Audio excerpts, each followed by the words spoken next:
But in the modern era, it is the mass psychosis of totalitarianism that appears to be the greatest threat. Totalitarianism, writes Arthur Versluis, is the modern phenomenon of total centralized state power, coupled with the obliteration of individual human rights.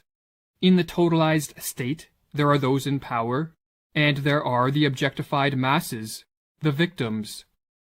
In a totalitarian society, the population is divided into two groups, the rulers and the ruled, and both groups undergo a pathological transformation. The rulers are elevated to an almost godlike status, which is diametrically opposed to our nature as imperfect beings who are easily corrupted by power.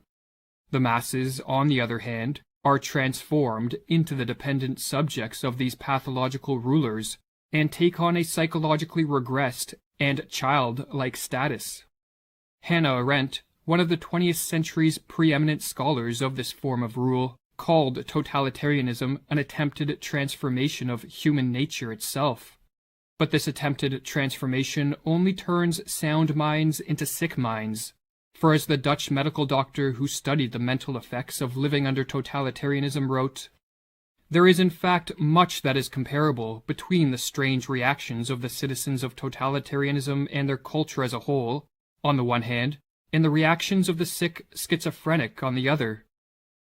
The social transformation that unfolds under totalitarianism is built upon and sustained by delusions.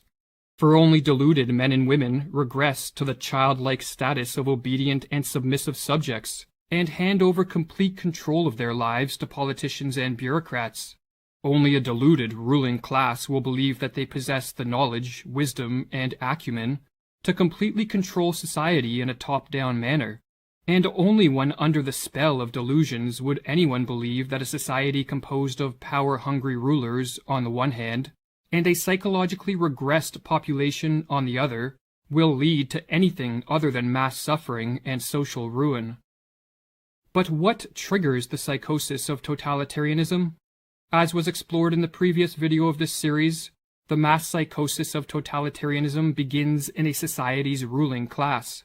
The individuals that make up this class, be it politicians, bureaucrats, or crony capitalists, are very prone to delusions that augment their power, and no delusion is more attractive to the power-hungry than the delusion that they can and should control and dominate a society. When a ruling elite becomes possessed by a political ideology of this sort, be it communism, fascism, or technocracy, the next step is to induce a population into accepting their rule by infecting them with the mass psychosis of totalitarianism. This psychosis has been induced many times throughout history, and as Mirlu explains, it is simply a question of reorganizing and manipulating collective feelings in the proper way. The general method by which the members of a ruling elite can accomplish this end is called menticide, with the etymology of this word being a killing of the mind.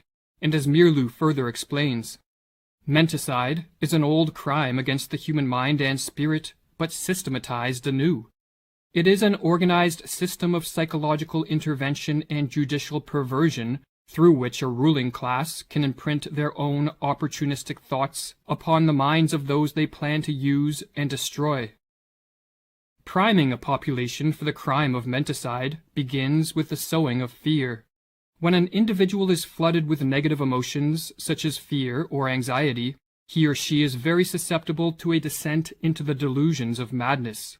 Threats, real, imagined, or fabricated, can be used to sow fear, but a particularly effective technique is to use waves of terror.